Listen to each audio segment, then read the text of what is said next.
Good afternoon and good evening, folks. Chief Meteorologist Nick Lilia here in our Severe Weather Forecast Center back in behind the set. You can see, you may even be able to see Patrick's shadow there back in behind me, but he's working on the forecast right now, and we're taking a look back here into the severe weather threat as we head through the day tomorrow and kind of into the overnight hours and into Friday. Right now, the SPC giving us a slight chance for severe weather basically everywhere south of I-20 in Mississippi, across parts of southwestern Alabama, and most of Louisiana. That would be the slight risk. That's the yellow area that you're seeing here on the screen.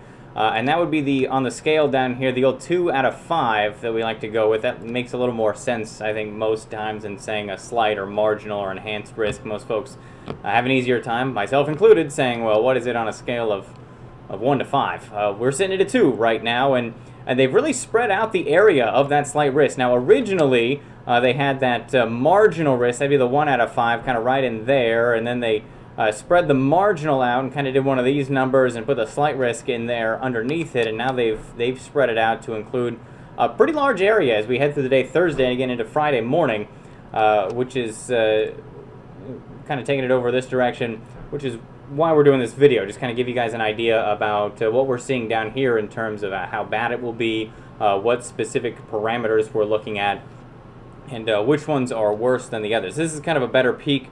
You've got a couple of the cities on here. Here's Macomb, you've got Jackson, Meridian, Hattiesburg, and Biloxi down there on the coast. I would not be surprised, folks, as we head through overnight tonight and maybe into tomorrow, throwing up maybe an enhanced area, kind of that looks something reminiscent to this or so. That would include Natchez, Macomb, Hattiesburg, and points in between. I think it'll be south of I-20 and north of I-10. It'll probably include parts of the parishes of Louisiana and a couple of areas here in Mississippi, including most of our western counties and the folks out toward Brookhaven and Macomb and Natchez. So we'll see as we head through the overnight hours, and I'll show you why I think they'll probably do that coming up here in a second.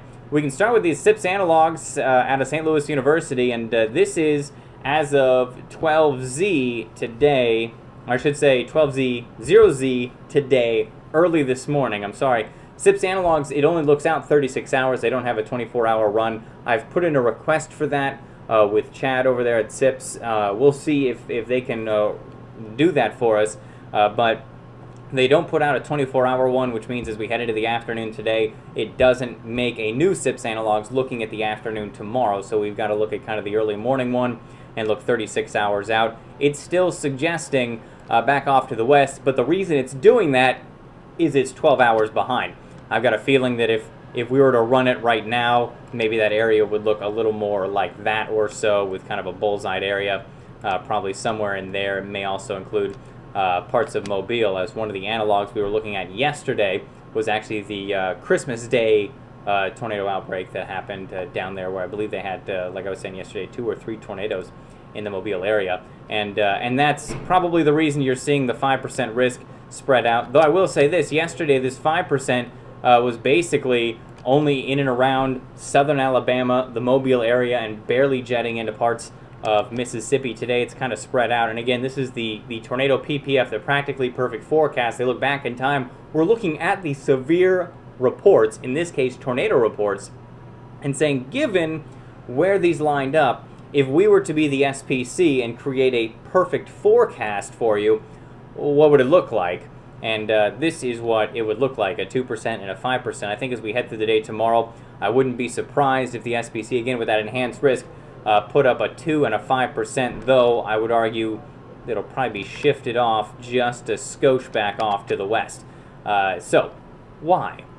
Well, this is why. Big area of low pressure back off to the west and northwest of us at 300 millibars. Again, this is way up in the atmosphere, up around 30,000 feet or so. And we're always looking for the spreading of the isobars. We want to lower that pressure aloft so we can take all the stuff that's here at the surface and push it up into the sky and make ourselves some clouds and eventually some showers and thunderstorms. And anytime you get the spreading, that's following the black lines here as they're a little bit closer. You want to spread them out, and that's what we're doing You can tell here that the lines here are closer together than out here, so we're spreading out and lowering the pressure out ahead of this area of low pressure. You can see where all the energy is, all the red shaded colors back here. All the energy is still back off to the west, and again, this is as of 21Z tomorrow, so tomorrow early afternoon or so. But I still think we'll see the development of showers and thunderstorms out ahead of this main area of low pressure, out ahead of actually the cold front that's going to be moving in. And you can see as we switch from vorticity to vertical velocity, and this is the inclination that any one parcel of air wants to move up given the atmospheric conditions. This is at about 700 millibars or so, roughly about 10,000 feet off the ground. And you can see we've got plenty of vertical velocity in here all across the area. None of the bright colors, the yellows and reds, but a fair shading of that green and a couple of pockets in there that you can see of a little bit of that yellow and red, and I'll kind of circle them up here. And again, that's out ahead of that area of low pressure, which is back off to the west. Cold front probably in there. A warm front we'll have to watch. We'll probably be snaked across the area a little bit like that. And as we switch it back down to 850, about 4,000 feet up in the air, you look at the dew point temperatures. And again, this is a measure of how much moisture is available out there for these showers and thunderstorms to use. And right now, we're sitting in kind of that greenish category, which is anywhere between 5 and about 10 degrees C, maybe getting up to about 11 or 12, and that kind of transfers over anywhere between about 60 and 65 degrees Fahrenheit, which is a fair amount of moisture, don't get me wrong, but it's also not the yellows and oranges down to the south and into parts of the Gulf of Mexico and into the Caribbean. Now, I will say this, it's just something that you got to stay with me here, folks. You look at the wind barbs here, and you're always following the barbs here from the little pointy arrow in the back, the little barbs in the back. You follow it back to the point, and that's the direction the wind is going. Notice all of these back in the Caribbean are moving into the Gulf of Mexico, and everything in the Gulf of Mexico is moving north and eventually northeast. And so we're pumping in moisture and air right now from the southern Gulf of Mexico near the Bay of Campeche. And I'm going to run this back 24 hours. This is to this afternoon. And you can see that we're still pumping in that moisture from the Caribbean. We're moving it across and into the Bay of Campeche. From there, notice that the barbs don't really, there's not a lot of organized flow from the south to the north. We're kind of keeping all the air here, and any air that is coming in is kind of circling around and moving into an area where the wind is actually coming from the west and dropping back down to the south and into the Gulf of Mexico. So what we do when we track air at the lower levels is especially with dew point, is you want to follow the money, right? And you see all the moves, the gangster moves, follow money. Follow the air in this case. Where is it coming from? Is it coming from an area that is very warm and very moist? In this case, one could argue that while we're trying to bring in air, so we say we got our pocket of air here in the Bay of Campeche, we're moving that up because today we've got a strong westerly flow at 850 millibars or so. Sure, at the surface we've got a south wind, but at 850 we're looking due west. We're kind of cutting off any of that moisture that could push north and get into our neck of the woods today, right now, as you're watching this. What does that mean? Well, it means we're not stoking the fires, so to speak, quite as much. We don't have an extra day of moisture return at 850 in order to really get things going. So I'll bring it back to tomorrow, what we're looking at tomorrow.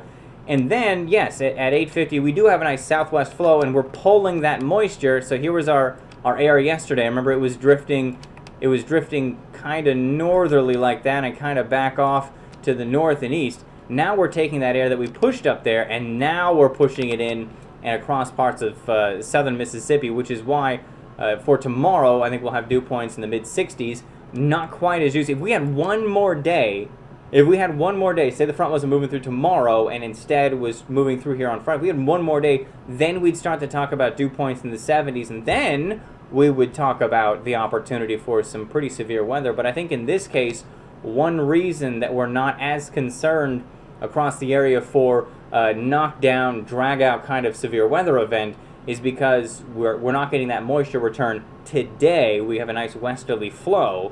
So we're having to get all the ingredients together at one time to get our one shot. So and we'll have to play the waiting game to see if we actually get it or not. Here's your surface dew points with some wind on it. And again, surface dew points, anytime you get into the oranges here, and I can kind of zoom up here, you're getting into the mid to upper 60s. And that's,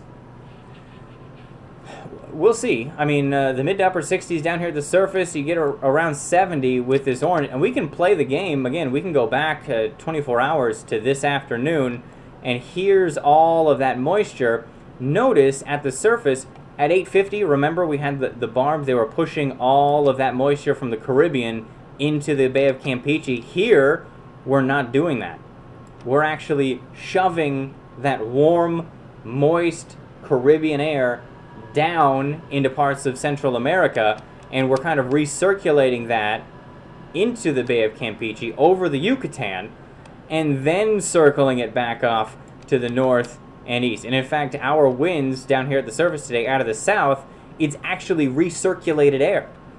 Take a look at this. We've got air that's coming off of the east coast. It's getting wrapped around Florida, over the Gulf of Mexico, and then back into our neck of the woods. So it's, even though we've got a southerly wind, it's not true Gulf of Mexico Caribbean air. It's recirculated air from the east coast and parts of the Atlantic. You can see all the barbs are pointing down, and it's right into Latin America, and we're wrapping that around and into parts of southern Mississippi. And again, for today, that helps us tomorrow kind of mitigate the severe weather threat a little bit. We can bring it back to tomorrow afternoon, and there you go. Now, it's still relatively recirculated air. Notice all the barbs bringing it right into the south. But where is this coming from at the surface? It's coming from the Atlantic. A little bit, here we are, a little bit from the Gulf, the Bay of Campeche, but most of it is kind of recirculated air from the Atlantic, not true, juicy, humid, warm air out of the Caribbean. And again, that will help us a little bit as well. You look at the sounding, and this is the skew T for here. Again, tomorrow afternoon, and you've got winds at the surface coming out of the south and east. But as soon as you go up to about 9:25, we're coming out of the southwest, out of the southwest, out of the southwest, out of the southwest. So tomorrow, mainly, I think a straight line wind kind of a day. There is enough of an arch in this photograph you can see that will end up with a few cells that try and get supercellular. They try and get organized out ahead of the main line. The SPC even making mention of that, the Storm Prediction Center saying a few tornadoes for tomorrow within storms that are supercellular in nature and do have that organization. We're good and moist, though. We're good and full of moisture from the surface all the way up to about 725 or 750 millibars or so. And again, that's between probably 6,000, 7,000, 8,000 feet. In terms of the hail threat for tomorrow, so straight line winds I think we'll have to deal with. Hail threat for tomorrow, where do we get to zero? Your temperature line at zero is about right there, about 8,000 feet or so. We'll have to see if that's low enough here to the surface that we end up with any kind of hail. Usually, if you can get your freezing line below 700, you've got a chance to see some small hail within some of the strongest storms at the very least. And again, the stronger the storm, the colder the air aloft, the stronger the updrafts, the chances of you getting bigger and bigger hail are pretty good. But generally speaking, the bottom of the barrel is if you're at freezing above 700 millibars or so, unless you've got a very strong storm with some very strong updrafts, you're probably not going to get those big hailstones to make it all the way down, or the small hailstones, I should say, to get all the way down to the surface. The stronger storms have the bigger hailstones. They'll make it all the way. So we can jump in here and look at surface-based CAPE. Now, this is the measure of instability that we'll have at the surface, and this is a high-res NAM. The interesting thing is it's leaving out our southeastern counties in terms of instability.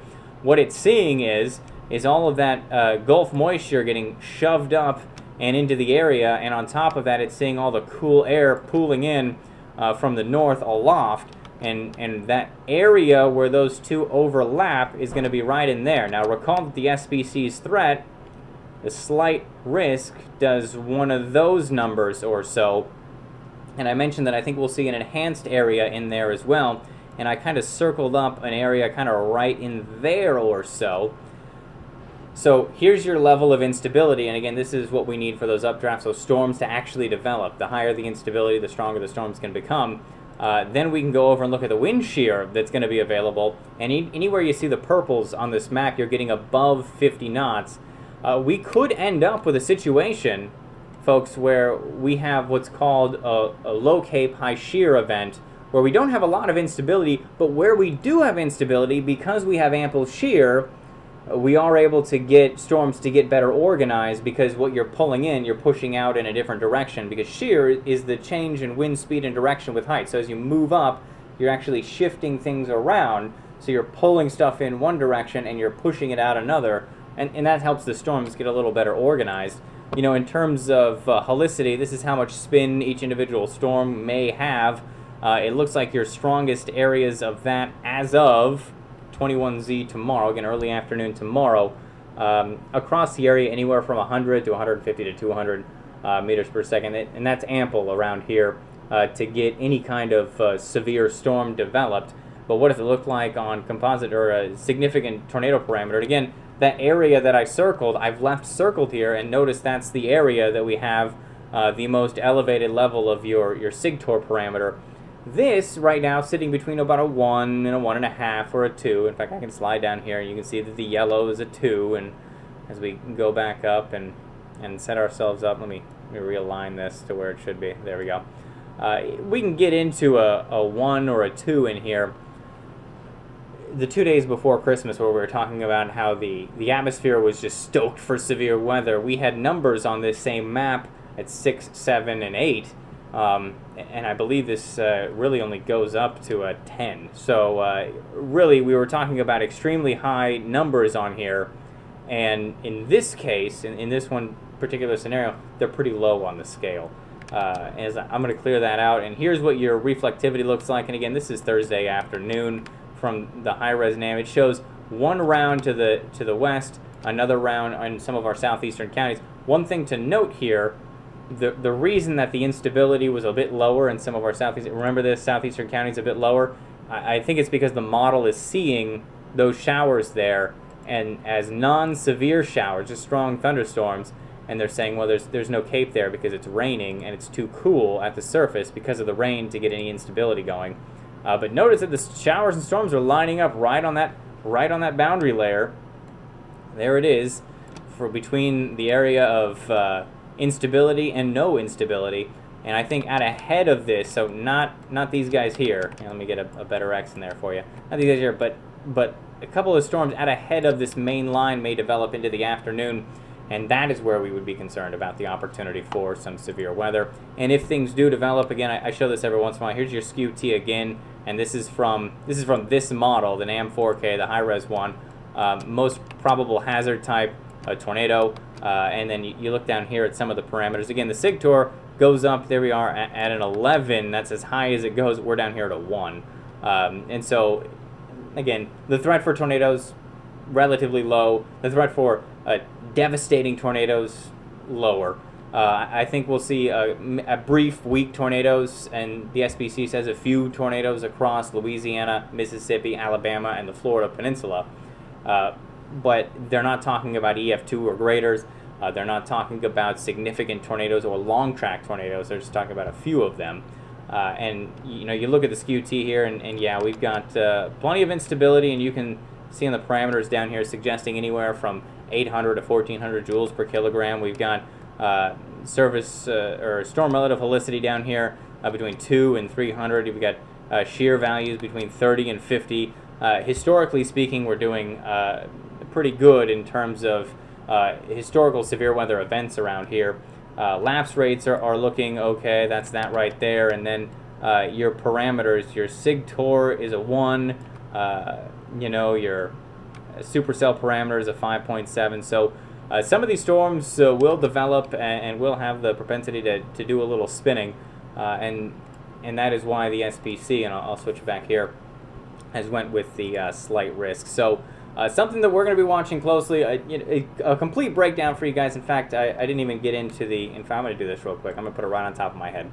The GFS and the NAM, you look at the severe weather worksheet here, and calling for, I'm just going to circle the important stuff down here at the bottom. I won't run through the whole thing with you guys, but anywhere between EHI between 0.75 and 1.875, and you can slide that over and look at the parameters. You're talking about supercells, and then you go to totals in the 50s. You can see that does say low 50s, isolated severe storms. The K index is down in the teens and 20s, a small convective potential. Now, I will say that data is skewed by the fact that we're going to be so dry at 700 millibars. That can be overcome, folks, by enough moisture here at the surface, which I don't know that we'll necessarily have, but just know that that can be overcome. And then your BRN there in the teens, that's optimum. So, in fact, and if I slide up here, we can look at the EHI. Supercells likely here from 1 to 1.5. You're looking at EF0, EF1, EF2, and EF3 possible. Really, if you're looking at just the NAM, you're looking pretty good. If you're looking at the GFS, you're not looking great. I didn't have time, unfortunately, folks, to look at the RAP will show up tomorrow. We'll have time to look at that tomorrow. The WARF, we didn't have time to look at, and the SREF, I'll go ahead and take a look at tomorrow as well. We'll have an update. I may even post a video coming up a little bit later tonight. But anyway, that's the breakdown. I mean, really in a nutshell, tomorrow afternoon between about 2 and 10 o'clock, 11 o'clock at night, maybe even lingering toward midnight and 1 o'clock in the morning, that's your best bet for showers and storms. Some of these could be strong to severe. The most likely time that you see severe weather is between about 2 and 5 o'clock, 6 o'clock at night, and then again another round probably between the best chance between about 7 and 10 or so. Within that, we are talking about the opportunity for some very heavy rain. We could see anywhere from 1 inch to 2 inches of rain inside of these individual cells. Straight line winds in excess of 60 miles an hour will be possible, not necessarily likely. Winds to 30 to 40 miles an hour within these storms likely. Beyond that, 50, 60, 70 miles an hour possible, but not likely. We could see some small hail out of these as well. And we can't rule out, unfortunately, the opportunity for a few brief, weak tornadoes as it looks right now. But as we head into the overnight hours, as all of our model data comes in and all the weather stations get a better chance to sample the storm as it comes out of the Rockies, we'll have a better look at what we're looking at as we head into the day tomorrow and into the afternoon. So for more information on that, make sure you check out our Facebook pages, my page, Patrick, Rex, the WDAM page. If you want more information about this, you can always find me on Facebook and ask me a question. But for now, I've got to get ready since it's 4 o'clock for the evening news. So if you want to check us out on TV tonight, 5, 6, 6:30, and 10, my producers have been nice enough to give me a little extra time to break this down a little bit better on TV. And with that, I'll see you guys then.